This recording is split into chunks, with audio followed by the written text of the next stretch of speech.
mwe musanzwe mubizi ko abantu barabibwirana no ku mbuga nkoranyambaga barabyandika, mwebwe murabibona aho abantu bavugaga bati aho kugira ngo njyewe bajye kumpima basange nanyoye reka nikomereze nta mande. Ubwo birahindutse. Ahubwo icyo nicyo cyane kinariho buriya.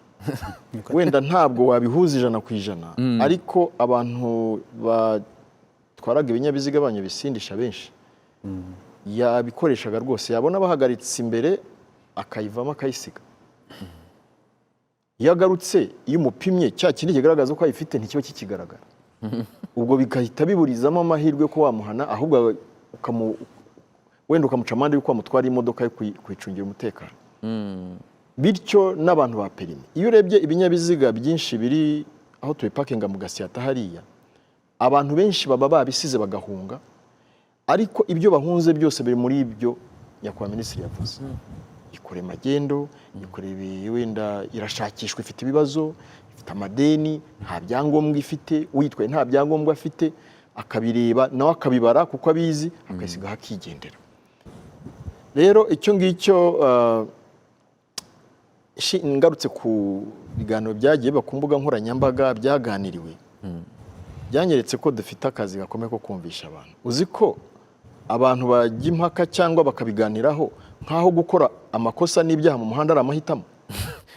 Nkaho babiteganyaga, ntabwo babiteganyaga kumva ikubizabaho kuki mu muhanda gutya. Oya, ubundi ntabwo ari amahitamo, byo ntibinagomba kuba.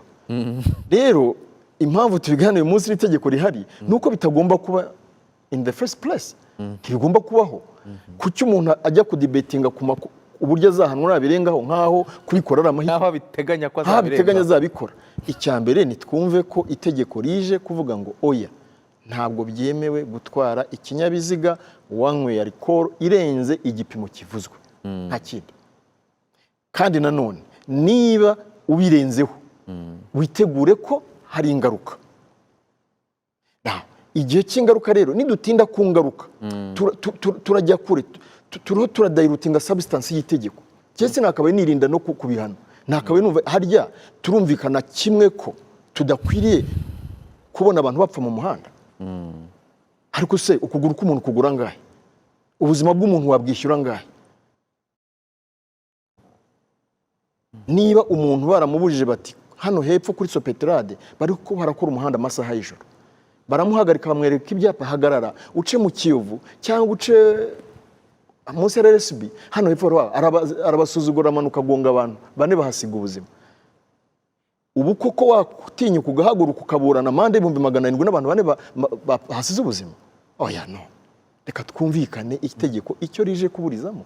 Tuje kurinda ubuzima bw'abanyarwanda n'abaturarwanda, tuje kurinda umutekano, rije kurinda. Rero ibihano byumvikane ko ni cyagihe wateshutse warenzeho. Rero twakabaye dutinda kuri icyo. Rero abantu bakoraga ibyo ngibyo urumva nabo abenshi n'abantu b'abahanga barabyumva, barabisobanukiwe, babonaga icyo cyuho akavuga ati ninkora ibi ndabagendana ntabwo bari bumfate. Twebwe rero rije kudufasha, ni nacyo tuzabigisha. Ndavuga tuduri nukora ibi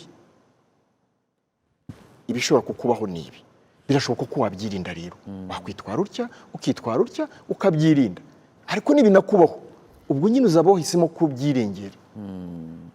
Rero ngira ngo ntitukavuga nkaho mu by'ukuri gukora amakosa no kurenga ku mategeko agenga umuhanda nabyo ari amahitamo. Oya, ntabwo ari amahitamo, birabujijwe.